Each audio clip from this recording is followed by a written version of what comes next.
चर्चा न्यूज। तो साथियों नमस्कार, स्वागत है आपका हमारे चैनल जिला टॉप न्यूज में।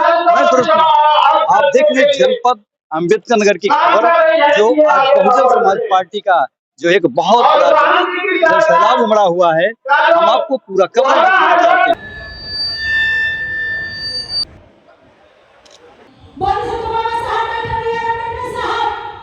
की कामना करते हुए यहाँ उपस्थित आप सभी भोजन हम आपके साथ हैं। संघर्ष करो, हम आपके साथ हैं। बीएसपी की क्या पहचान, नीला झंडा हाथी निशान, बीएसपी की क्या पहचान, नीला झंडा हाथी निशान। बहन कुमारी मालती जी जिंदाबाद, जिंदाबाद जिंदाबाद, बहन कुमारी मालती जी जिंदाबाद, जिंदाबाद जिंदाबाद, समाज पार्टी जिंदाबाद, जिंदाबाद जिंदाबाद, आकाश आनंद जी जिंदाबाद, जिंदाबाद जिंदाबाद, आकाश आनंद जी जिंदाबाद, जिंदाबाद जिंदाबाद। आकाश आनंद जी संघर्ष।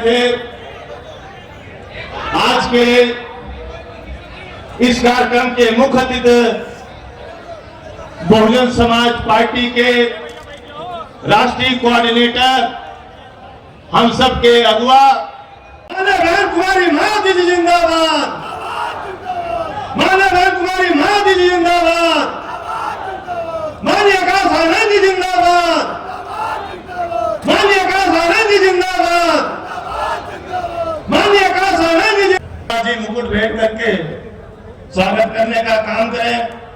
भाई दिलीप कुमार विमल जी जो प्रभारी है, भाई बाबा साहब की मूर्ति देख करके स्वागत करें। अरविंद गौतम जी चित्र भेंट करके स्वागत करें। संगम गौतम जी तथागत गौतम बुद्ध की मूर्ति देकर स्वागत करें। जितेंद्र पाल जी हाथी जो चुनाव निशान है हमारा आपका, उसको देकर के स्वागत करें। प्रदीप भारती जी तथागत भगवान गौतम बुद्ध की मूर्ति देकर के स्वागत करें। श्री नीरज सिंह जी तथागत भगवान गौतम बुद्ध की फोटो देकर स्वागत करें। महेश राजभर जी, राजा सुहेल देव राजभर जी की मूर्ति देकर के स्वागत करने का काम करें। प्रीति बहुत जी और अभिलाष बहुत जी भी, आप भी प्रतिमा देकर के स्वागत करने का काम करें। राम गोपाल जी, आपसे भी निवेदन है कि आप भी प्रतीक चिन्ह देकर के स्वागत करें। साथियों, अब मैं विलंब न करते हुए मैं निवेदन करूंगा मंच पे जो हमारे जिम्मेदार साथी हैं वो जल्दी जल्दी माननीय मुख्य अतिथि जी का स्वागत करके अपने अपने स्थान को ग्रहण कर ले।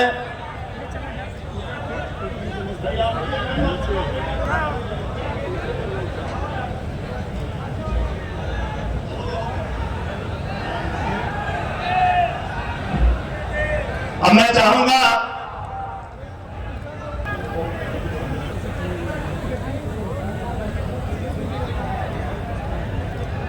साथियों उठा करके जो हमारे मंच के साथी हैं, सामने के साथी हैं, उनका स्वागत करने का काम करें।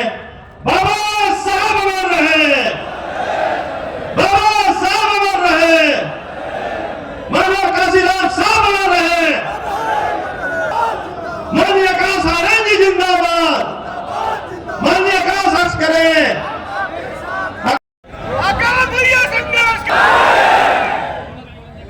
साथियों, यहाँ आप सब जो आज इतनी देर से हम सबका इंतजार कर रहे हैं, पहले तो मैं आप सभी को तहे दिल से धन्यवाद करता हूँ।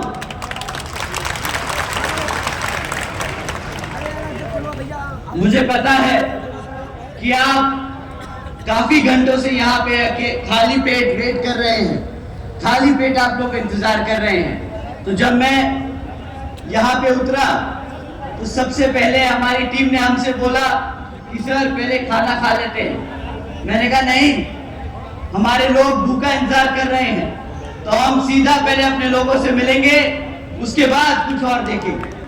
तो आप सबके साथ तो साथियों, मैं समझ सकता हूं कि आप काफी देर से इंतजार कर रहे हैं। मैं आप लोगों का ज्यादा समय नहीं जाया करूंगा, परंतु आज इतनी बड़ी संख्या में हमारे सभी युवा साथी, हमारे सभी बड़े बुजुर्ग, हमारी माताएं बहनें जो आज इतनी बड़ी संख्या में यहाँ मौजूद हैं, आप सभी को तहे दिल से धन्यवाद करता हूं।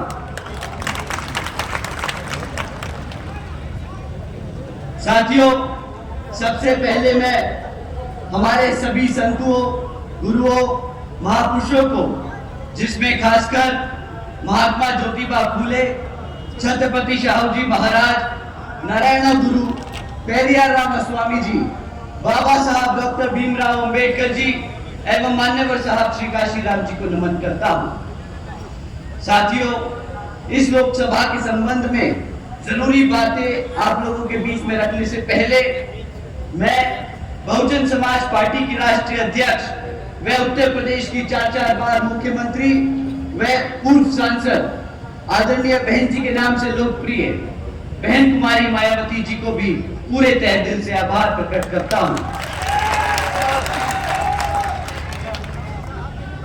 साथियों, बहन जी ने अपना पूरा जीवन यहाँ बामसेफ, DS4 व BSP के जन्मदाता व संस्थापक मान्यवर साहब श्री कांशीराम जी के बताए हुए रास्ते पर चलकर परम पूज्य बाबा साहब डॉक्टर भीमराव अंबेडकर जी के बताए हुए मानवतावादी व आत्मसम्मान व स्वाभिमान के मूवमेंट के कारवा को अपने आजीवन त्याग, तपस्या व कड़े संघर्ष के जरिए नई राजनीतिक ऊर्जा व शक्ति व पहचान दी है तथा उत्तर प्रदेश जैसे विशाल व महत्वपूर्ण राज्य में 4 बार अपनी पार्टी BSP के नेतृत्व में सरकार बनाकर खासकर बहुजन समाज के लिए एक ऐसी मिसाल बन चुकी है जिससे प्रेरणा लेकर करोड़ों लोग आज यहाँ सामाजिक परिवर्तन व आर्थिक तरक्की के मिशनरी कार्य से जुड़ चुके हैं। इतना ही नहीं बल्कि मैं खुद भी उनके इस नेतृत्व से प्रभावित होकर BSP के मूवमेंट से जुड़ चुका हूं और उनके पदचिन्हों पर चलकर उस मिशनरी दायित्व, कर्तव्य व फर्ज को पूरा निभाने की कोशिश करता रहूंगा।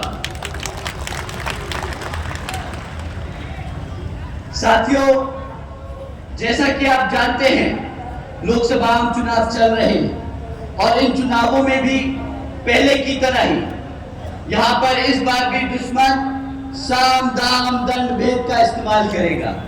और साथियों, दुश्मन आप लोगों को सामने से आकर वार नहीं करने वाला। साथियों, इस बार दुश्मन हमारे बीच में रहकर एक बहरूपिये के रूप में हमारे साथ हमें, हमारे समाज को, हमारे कार्यकर्ताओं को, हमारे वर्करों को गुमराह करने की पूरी कोशिश करेगा। तो साथियों, आप कैसे पहचानोगे इन बहरूपियों को? साथियों, ये लोग जो आपके बीच में रहकर आपको गुमराह करने का काम कर रहे हैं, ये आप लोगों के बीच में जय भीम के नारे लगाते हैं, ये लोग नीला पटका पहनते हैं, ये लोग बाबा साहब के विचारधाराओं को मानते हैं, परंतु जब अपने नेता चुनने की बारी आए, जब एक पार्टी पे वोट डालने की बारी आए, तो ये बड़े संभाल के, समझदारी से आप लोगों को सलाह देते हैं कि भाई बहुजन समाज पार्टी बहुत पीछे रह चुकी है, हमारा असली नेता फलाना विपक्षी पार्टियों में रहता है। साथियों, अगर कभी कोई भी आप लोगों के बीच में रहकर जय भीम का नारा दे और कहे कि बहुजन समाज पार्टी हमारी पार्टी नहीं, तो साथियों समझ जाइएगा कि वो बहरूपिया, वो दुश्मन आपके बीच में आपसे बात कर रहा है। तो साथियों, ऐसे लोगों से जब आप लोग समझ जाए, आप लोग पहचान ले, तो उनसे सतर्क रहिए। परंतु इन्हें लोगों को आपको सतर्क करने की जरूरत नहीं, आप लोगों को इनको बताने की जरूरत नहीं है कि आप लोगों ने इन्हें पहचान लिया, क्योंकि साथियों अगर आपने इन्हें बता दिया कि आप इनको पहचानते हैं, तो ये फिर से आप लोगों की जगह से हटकर दूसरे लोगों के बीच में जाकर उनको गुमराह करने का काम करेंगे। तो साथियों, मैं आप लोगों से बड़ी जिम्मेदारी से कह रहा हूं, और अगर आप लोगों को ये बात सही लगे तो इन लाइनों के बाद जय भीम का नारा जरूर दीजिएगा। साथियों, ऐसे लोग जो बहुजन समाज पार्टी में बहन जी को नहीं मानते, ऐसे लोग जो बहन जी के खिलाफ हैं, वो मान्यवर साहब के खिलाफ है, वो बाबा साहब के खिलाफ है, वो हमारे बहुजन समाज के खिलाफ है, वो हमारे संविधान के खिलाफ है। बताइए सही कि नहीं सही बातियों? साथियों, बहुजन समाज पार्टी एक बहुत ही बड़ा दल है। इस परिवार में कई करोड़ों लोग रहते हैं। तो साथियों, ये कुछ लोगों के लिए बहुत मुश्किल होगा इन बहरूपियों पे नजर रखना।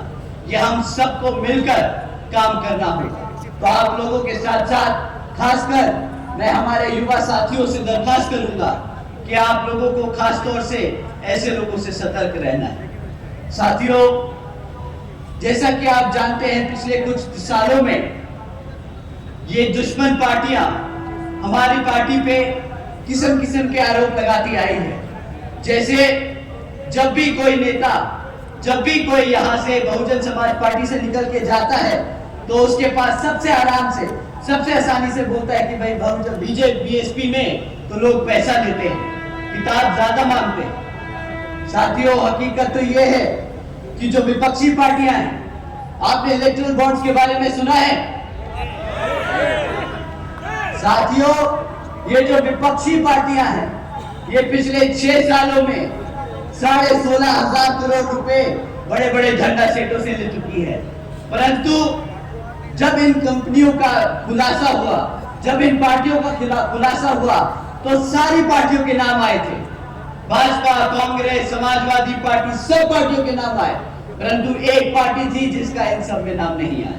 आप जानते हैं कौन सी वो राष्ट्रीय पार्टी है जिसने किसी भी धरना से 1 रुपया नहीं लिया?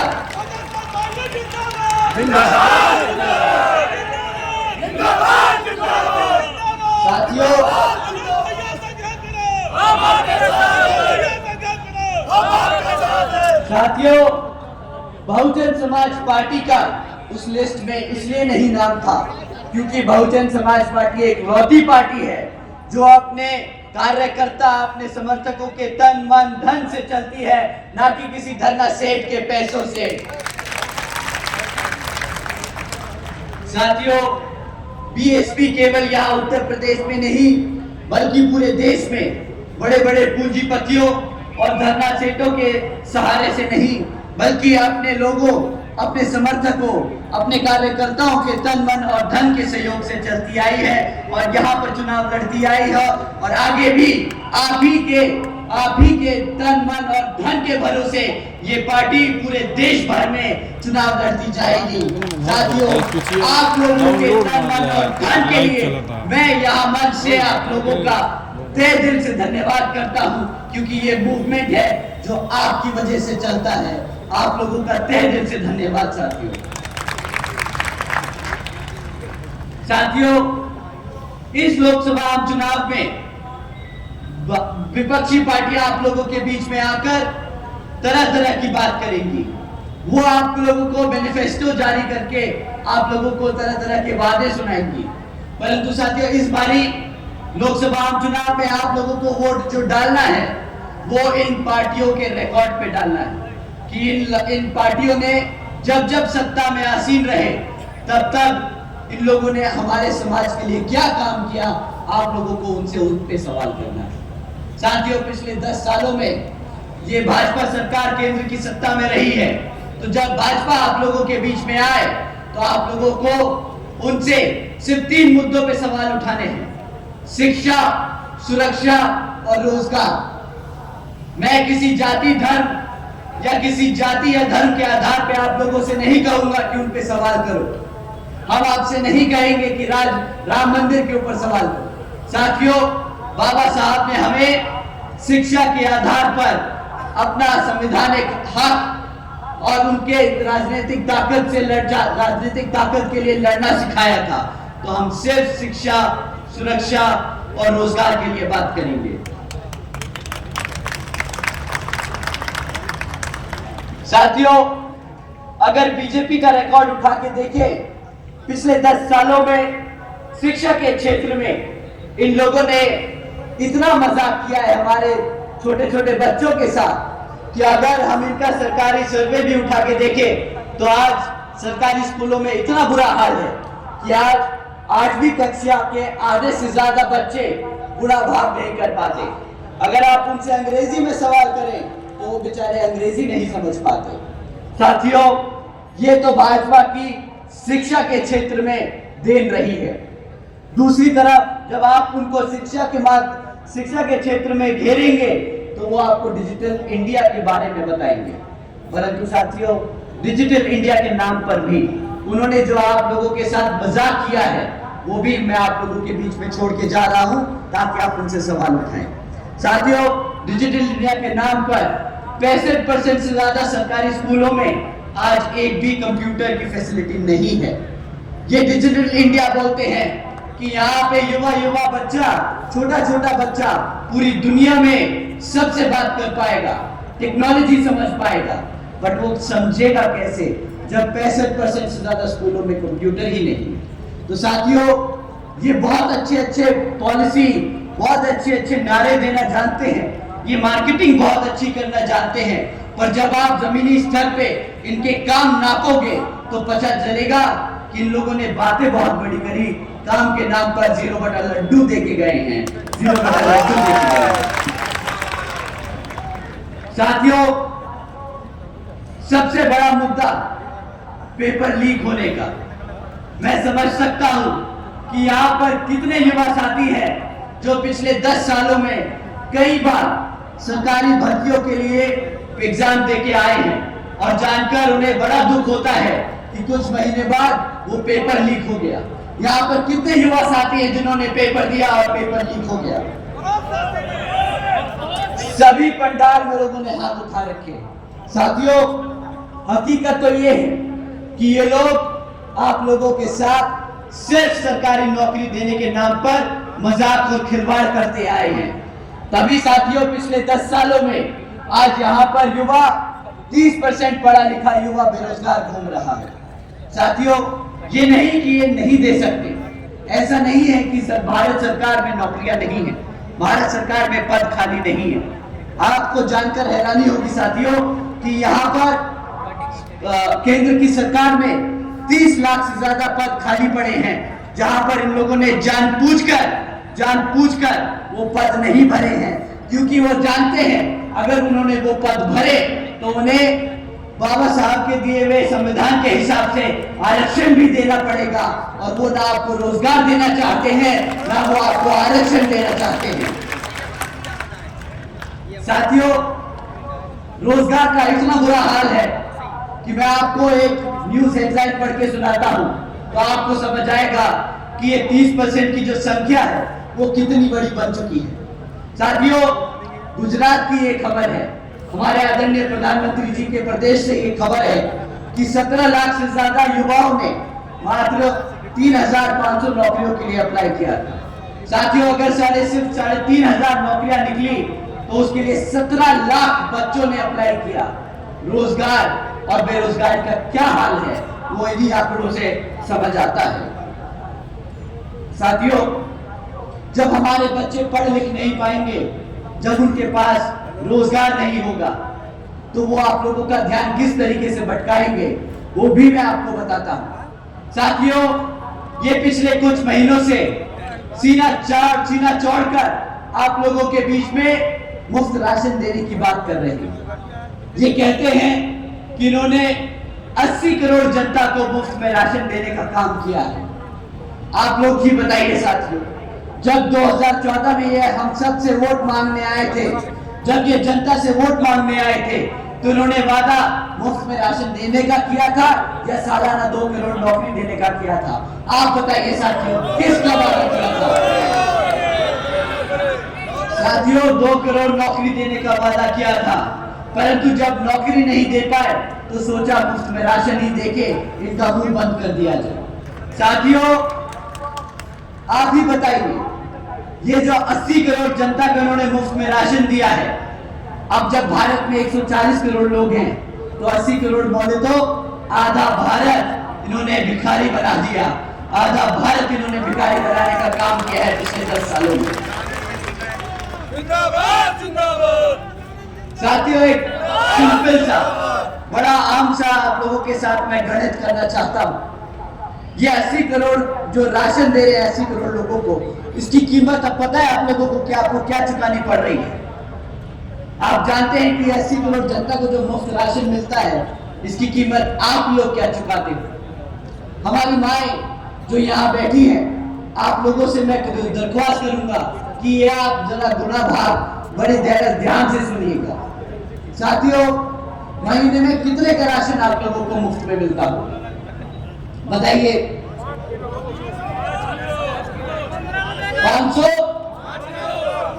5 किलो। मैं कहता हूं ये बहुत साफ लोग हैं, ये लोग बहुत ईमानदार लोग हैं, तो आपको ईमानदारी से महीने का 500 से 1000 रुपए का राशन दे देते होंगे। साथियों, साल के हिसाब से अगर ये करे तो ये 6 से ज्यादा 6000 से 12000 से ज्यादा का राशन नहीं बनता। 6000 से 12000 रुपए का राशन नहीं बनता साल का। परंतु हमारी माँ यहाँ जहाँ बैठी है, माँ आप जरा सुनिएगा कि अगर आपके लड़के की क्लास 4 की सरकारी नौकरी लगती तो वो महीने का कम से कम 20,000 रुपया तो कमाता ना। बता माँ, 20,000 रुपया तो कमाता ना। माँ, वो आपका लड़का साल का 2.5 लाख रुपया आपके घर में ला के रखता, जहाँ पे ये आपको 6,000 या 12,000 रुपए का राशन देते हैं। ये 12,000 राशन, 12,000 रुपए के राशन पे जो 2.5 लाख का चूना आपको लगा रहे हैं, तो इस बार साथियों, जिस थैले में भर के इन्होंने आपको राशन दिया था, वही थैला इनको थमाकर खाली कर इन्हें वापस भेज देना और बता देना कि मेरा वोट मेरे हाथी के साथ है, मेरा वोट मेरी बहन जी के साथ है।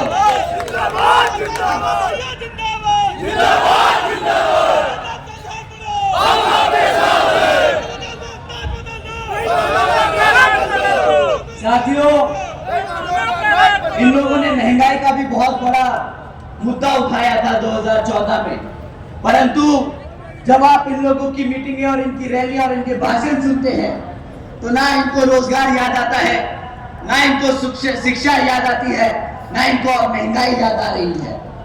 साथियों, बताइए कि आप लोग इस मीटिंग में आने के लिए कितने रुपए का पेट्रोल डला कर आए हैं? बताइए साथियों, कितने का पेट्रोल डला है? 100 रुपया, 200 रुपया, 3,000। तुम्हारी गाड़ी ज्यादा पी रही है तेल भाई। साथियों, जब ये लोग सत्ता में आए थे 2014 में, तब पेट्रोल का दाम 50-60 रुपया हुआ करता था। आज यही पेट्रोल 100 रुपया पार कर रहा है। परंतु अब ये आप लोगों से पेट्रोल के दामों के बारे में बात नहीं करेंगे, क्योंकि उन्हें पता है कि उन्होंने पिछले 10 साल में सिर्फ और सिर्फ महंगाई कर अपने धरना सेठों के एक जेब भरने का काम किया है। हमारे गरीब और हमारे बहुजन समाज के लिए एक भी काम ये लोग नहीं गिनवा सकता। साथियों, अभी कुछ दिन पहले ही बीजेपी के बहुत बड़े नेता ने हमसे कहा कि कुछ लोग बीजेपी को बुलडोजर की सरकार कहकर बदनाम करने का काम कर रहे हैं। वो जो नेता हैं, वो यही उत्तर प्रदेश से सांसद हैं और बहुत ही उच्च स्तर पे यहाँ भारत सरकार में एक पद पर है। वो कहते हैं यूपी में बीजेपी की सरकार ने जनता के लिए बहुत से काम किए। आपको अपनी आंखें खोलकर देखना चाहिए और पता करना चाहिए कि यूपी में कितनी तरक्की हो रही है। तो साथियों, वो बहुत बड़े नेता हैं, इसलिए हमने उनकी बात मानी और हमने अपनी आंखें खोलकर देखा और कहना बंद कर दिया कि यूपी की सरकार बुलडोजर की सरकार नहीं है। परंतु जो हमने जाना वो हम आप लोगों के सामने रख रहे हैं। फिर आप बताइएगा कि यूपी की सरकार तरक्की की सरकार है या फिर बर्बादी की सरकार। साथियों, जब हमने जाना, जब हमने पढ़ाई लिखाई करी इसके बारे में, तानबीन करी, तो हमें पता चला कि पिछले 1 साल में हमारे उत्तर प्रदेश में 65,000 से ज्यादा हमारी बहन बेटियों और माताओं पर अत्याचार के केस दर्ज किए गए हैं। साथियों, यही नहीं बल्कि 400 से ज्यादा किसानों ने यहाँ उत्तर प्रदेश में अपनी खुद की जान ले ली, क्योंकि इनकी भाजपा की सरकार की चलती गलत नीतियों के तहत। साथियों, ये भी खबर सुनी हमने कि 62 प्यून की नौकरियों के लिए 90,000 से ज्यादा यहाँ पीएचडी ग्रेजुएट्स और मास्टर्स के स्टूडेंट्स ने इन प्यून की नौकरी के लिए अप्लाई किया। साथियों, यही नहीं, 40% से ज्यादा 5 साल की कम उम्र के बच्चों कुपोषण के शिकार हैं। यूपी में बच्चों के खिलाफ यौन शोषण के मामले देश में सबसे ज्यादा हो चुके हैं। हमारे यूपी में हत्याओं के केस यहाँ पर देश में सबसे ज्यादा हो चुके हैं। आदरणीय नेताजी, आप जिस उत्तर प्रदेश के वाराणसी से सांसद हैं, वो प्रदेश आज भारत का किडनैपिंग कैपिटल बन चुका है।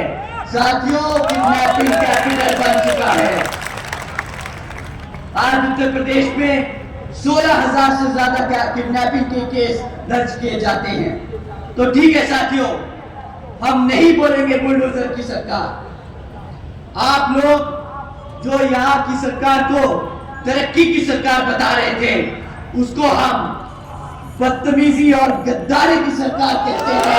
बदतमीजी और गद्दारी की सरकार कहते हैं।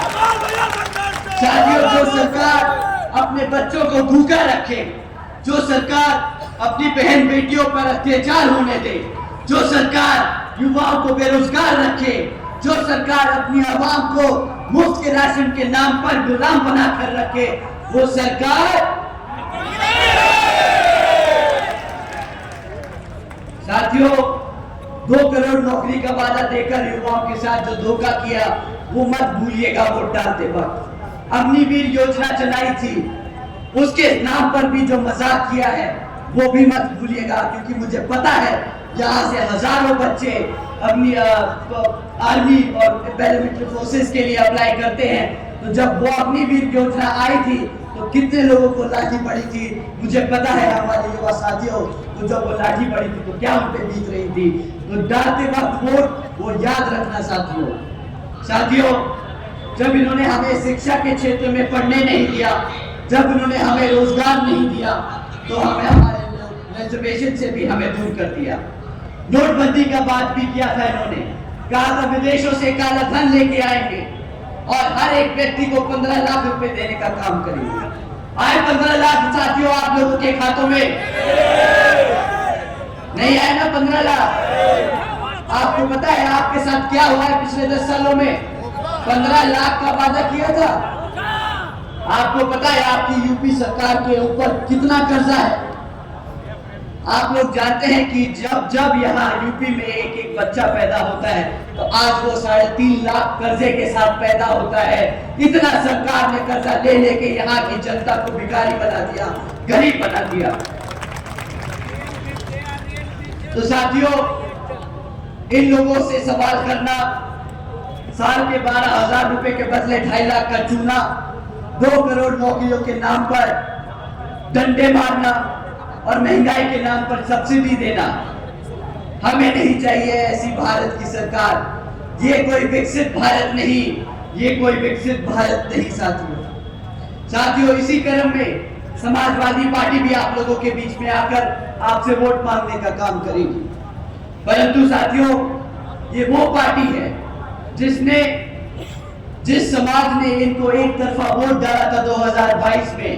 आप जानते हैं किस समाज की बात कर रहा हूं मैं? आप जानते हैं किस समाज की बात कर रहा हूं मैं?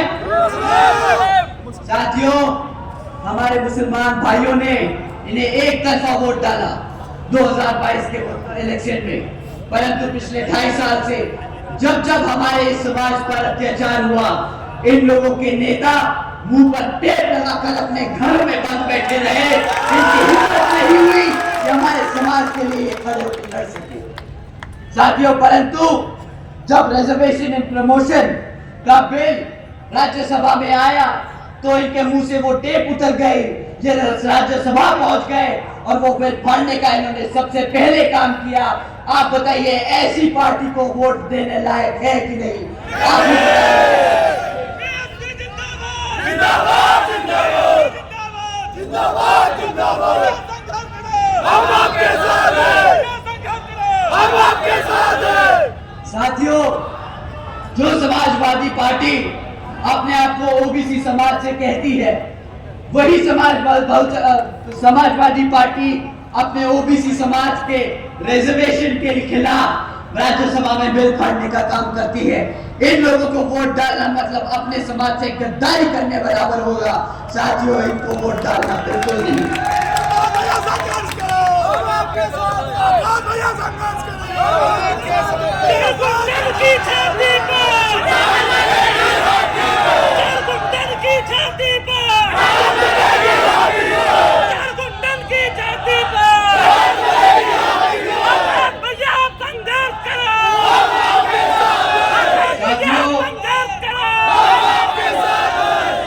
साथियों, गठबंधन के और दौर से समाजवादी पार्टी के साथ साथ 2% की वोट रखने वाली पार्टी भी आप लोगों के बीच में आएगी। वो हाथ दिखाने वाली पार्टी है ना, जो हाथ दिखाती है, क्या नाम है, कांग्रेस पार्टी भी आप लोगों के बीच में आएगी। वो आजकल कह रही है कि हम अपने सभी एससी, एसटी, ओबीसी में पिछड़े समाज को रिजर्वेशन देने की पूरी कोशिश करेंगे। साथियों, उनसे कोई पूछे कि भाई पिछले 60 साल से जब आप सत्ता में थे तब आपको अपने Bahujan Samaj, SC, ST, OBC समाज, पिछड़ा समाज नहीं याद आया। आज इस पार्टी का अस्तित्व खतरे में है तो इसे आपकी याद आ रही है। साथियों, इनको अब आपकी याद आ रही है। जब इन्होंने आपको सही समय पे मदद नहीं करी तो इनको भी नहीं बनता आप लोगों के सामने आए। तो जब ये हाथ लेकर आप लोगों के सामने आए तो उस हाथ में खाली एक चवन्नी पकड़ा देना और बोल देना, ये लो हमारी तरफ से तुम्हें दक्षिणा, जाओ अपने घर। उत्तर प्रदेश हाथी का प्रदेश है, उत्तर प्रदेश बहुजन समाज का प्रदेश है, उत्तर प्रदेश बहन कुमारी मायावती जी का प्रदेश है।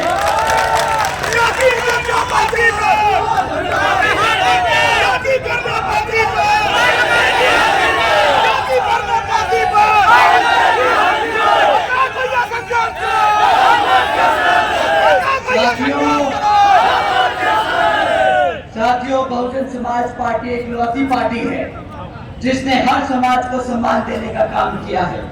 आप सबने देखा किस तरह बीजेपी ने क्षत्रिय समाज और मुस्लिम समाज का अपमान किया है, लेकिन आपकी नेता ने गाजियाबाद से गाजीपुर तक किस तरह क्षत्रिय और मुसलमान समाज को सम्मान देने का काम किया है, वो आप लोगों ने देखा है।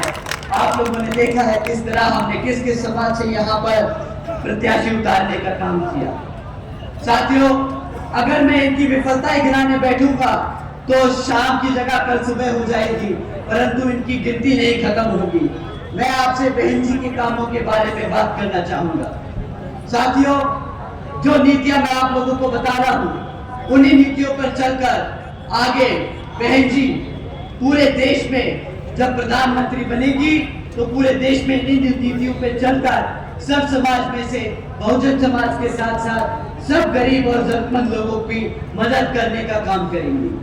साथियों, जैसा कि आप जानते हैं 2007 से 12 की शासनकाल में बहन जी ने उत्तर प्रदेश में पूर्ण बहुमत से सरकार स्थापित की थी और इस सरकार के तहत जो बहन जी ने काम